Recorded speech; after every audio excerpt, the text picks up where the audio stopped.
இப்போ தெரிந்து கொள்ளுங்க, போஜன பிரியனும் குடியனும் தரித்திரம் அடைவான். இது போஜன பிரியம் என்பது என்ன? ஆவிக்குரிய வாழ்க்கையில் இவ்வளோ கேட்டுட்டீங்க.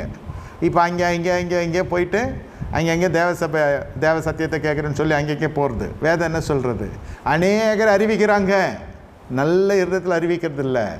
அதுக்குள்ளே பொறாமை இருக்குது, அதுக்குள்ளே வாக்குவாதம் இருக்குது, அதுக்குள்ளே மார்க்க பேதம் இருக்குது. இப்படியோடு அறிவிக்கிறாங்க. எப்படியோ கிறிஸ்து அறிவிக்கப்படுகிறார். அது for outsiders, not for the believers. எப்படியோ போய் அறிவிக்கிறாங்க, இயேசு ரட்சிக்கிறார், இயேசு அற்புதம் செய்கிறார், இயேசு சமாதானம் தரார் சொன்னாலும் ரட்சிக்கப்பட்டவரே கத்த சபையில் சேர்க்கிறார். சபையில் சேர்த்துக்கிற மந்தையை காத்துக்கொள்வது மெய்ப்பினுடைய வேலை. இது நான் சொல்லாமல் எங்கள் அண்ணன் அவன் சொல்லுவான், இல்லை அவருக்கு போகிறாமையா அதான் போவானான்னு சொல்கிறாரு. கடைசி வரைக்குமே புரியாததுலாம் இருக்கும் கிளாஸில். கடைசி வரைக்கும் 10 வரைக்கும் அவனை தூக்கி போட்டுன்னே வருவாங்க. 10 வந்து அரசாங்கம் வண்டியெல்லாம் வைக்கணும், வடிகட்டுரும். இப்போ சொல்லிட்டான், அதுவும் செய்யாத சின்னதுலேயே பிடின்ட்டான். எவ்வளோ பாரம் இந்த டீச்சருக்கு. எதனா இருந்தால் தானே என் மார்க்கும் போடும் நம்ம பேப்பரில்.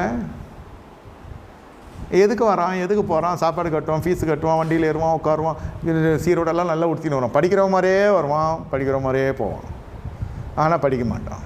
அதே மாதிரி தான் நம்ம ஆட்கள் சர்ச்சுக்கு வந்து அப்படியே பரலோகம் போகிற மாதிரியே வருவான், எல்லாம் கரெக்டாக இருப்பான். தசமாவும் கூட கேட்காமே கொடுத்துருவான். கேட்டு கொடுக்குறதில்ல, தசமாவும் தானே வருது சொல்கிறேன். அது பிரச்சனையே கிடையாது. எங்கள் அம்மா சொல்லி கொடுத்தாங்க, ஐயா கொடுக்க சொல்லி கொடுத்துருந்தாங்க, சரி.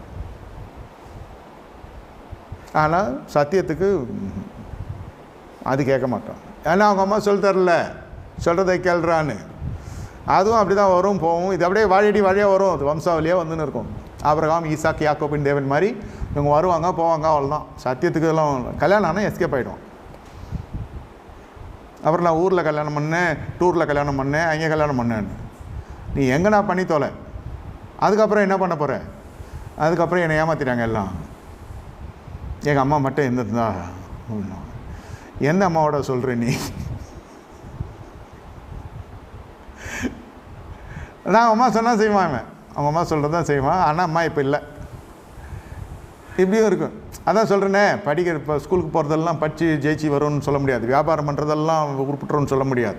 கல்யாணம் பண்ணுறதெல்லாம் வாழணும்னு சொல்ல முடியாது. அதனால் சபைக்கு வர்றது எல்லாமே பரலோகம் போகணும்னு சொல்ல முடியாது. நடைமுறையை சொல்கிறேன். வசனத்தை கேட்டு அதன்படி செய்கிறவன் தான் பாக்கியவான். எனில் அன்பு கூறேன்னு வசனத்தை கடைப்பிடிப்பான். இது ஒரு ஆகாரம். அதான் வேதம் சொல்லுது, மனுஷன் அப்பத்தினால் மாத்திரமல்ல தேவனுடைய வாயிலிருந்து புறப்பட ஒவ்வொரு வசனம் பிழைப்பான். தேவசித்தம் செய்வதான் எனக்கு ஆகாரமாக இருக்கிறது, எனக்கு அதுவே போஜனமாக இருக்கிறதுன்னு கர்த்தர் சொன்னார். என்னை கேட்டுக்கொண்டிருக்க தேவனுடைய ஜனமே, கர்த்தர் உங்களை நினைத்தருளி உங்கள் அப்பத்தை ஆசீர்வாதத்தை இன்று தரப்போகிறார்.